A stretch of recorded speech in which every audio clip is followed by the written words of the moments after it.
Herkese merhaba, ben Orkun. Kayak boyu nasıl belirlenir? Ondan bahsedeceğim.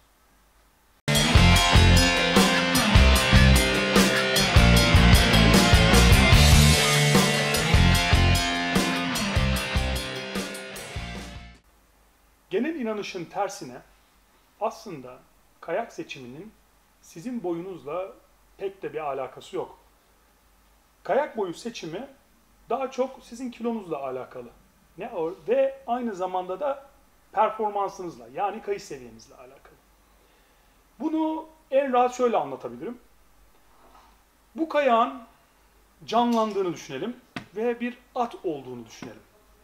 Siz de geleceksiniz, bağlamalar yerine eğrimiz var, geleceksiniz, üstüne bineceksiniz ve konuşabildiğini de düşünelim. Gelen kişinin kim olacağını bilmiyor atımız.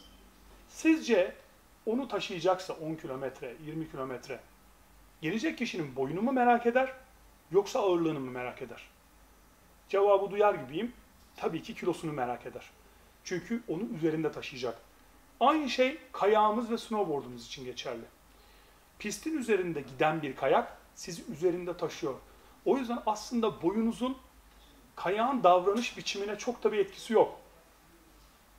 Belki çok detaya inersek, çok artık mikro mekaniğe inersek, boyunuzun momentum olarak yapacağı manevra sırasındaki etkilere kadar inebiliriz ama o zaman artık çok detaya inmiş olacağız.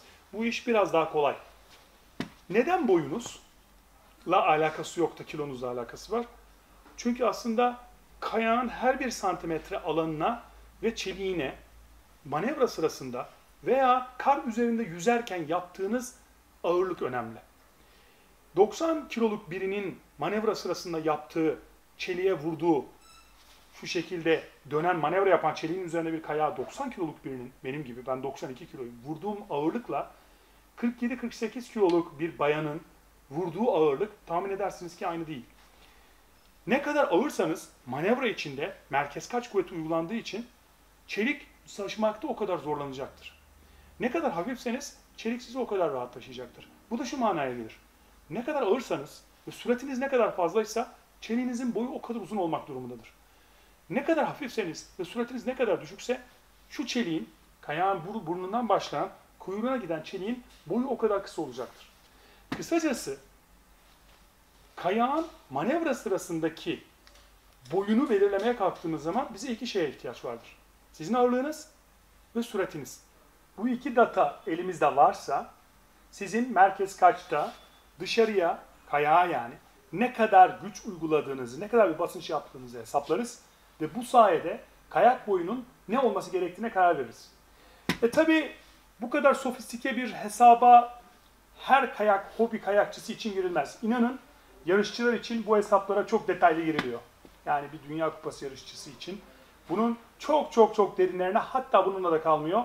Kar ısısı, o günkü havadaki nem, karın kendi derecesi, güneşli mi, kar yağışlı bir gün mü, pistin açısı gibi aklınıza gelecek veya şu an aklınıza gelmeyen çok fazla detay hesaplanıyor ve Dünya Kupası'nın o gün yarışacağı kayak, Dünya Kupası yarışçısının o gün yarışacağı kayak ona göre seçiliyor.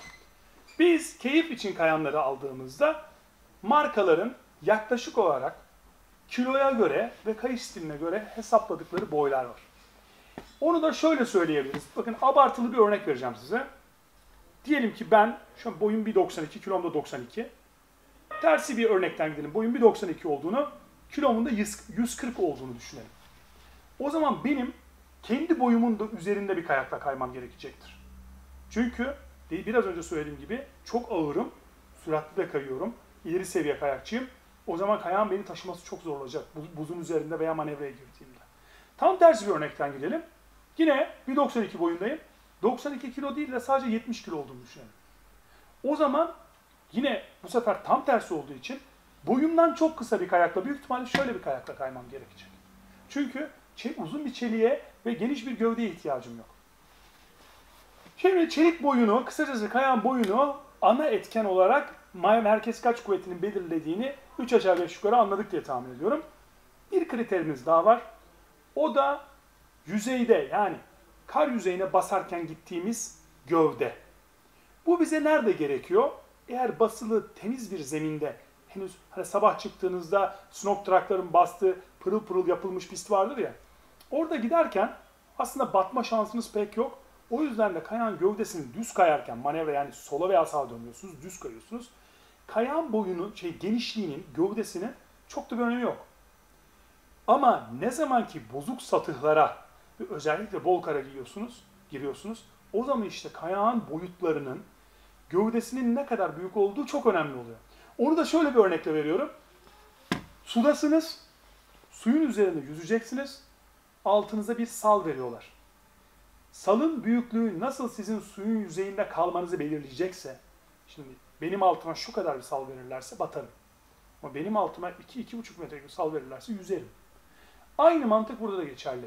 Bol kara girdiğiniz zaman veya bozuk satığın yüzeyine çıkmanız gerektiği zaman kayağınızın gövdesinin genişliği işte çok önemli bir rol oynuyor. Bütün bunların hepsinin toplandığı, kayak markalarının belirlediği, sizler için önerdiği, bütün bu detaylara girmeden, sizi bunlarla yormadan önerdiği boylar var. Diyor ki siz bayansınız, erkeksiniz. Başlangıç, orta, ileri, uzman seviyedesiniz. Bunlardan birini seçiyorsunuz. Diyorsunuz ki ben 82 kiloyum. Rossignol size diyor ki veya Salomon size diyor ki senin alman gereken bu modeldeki boy şu. Modellere göre de boylarımız değişiyor. Ondan çok kısa bahsetmek istiyorum. Fazla uzatmadan. Eğer bol kara giriyorsanız kayaklarınız genişliyor, gövdeleri genişliyor, boyları uzuyor. Çünkü batmamanız lazım. Yüksek sürat yapmak istiyorsanız biraz önce bahsettiğim gibi süratiniz hızlandığı için boy uzuyor mecburen. Çünkü merkez kaça vurduğunuz ağırlık basınç fazlalaşıyor. Küçük slalom yapacağım, ben daha pist içinde küçük slalom hareketlere kayacağım diyorsanız yüksek sürat yapmayacaksınız, küçük manevralar kayacaksınız. Kısacası merkez kaç kuvveti az olacaktır demek oluyor. O zaman daha kısa bir kayak tercihi yapabiliyorsunuz. O yüzden her modelde aynı boyu alacaksınız diye bir şey de yok. Bunun en güzel yöntemi profesyonel bir mağazacıya bunu danışmak ve modellere bakarak hatta internetten girip sayfaların, Rossignol'un, Salomon'un kendisinden bana ne boy öneriyorsun, hangi modelde diye sormak. Teşekkür ederim. Başka bir videoda görüşmek üzere.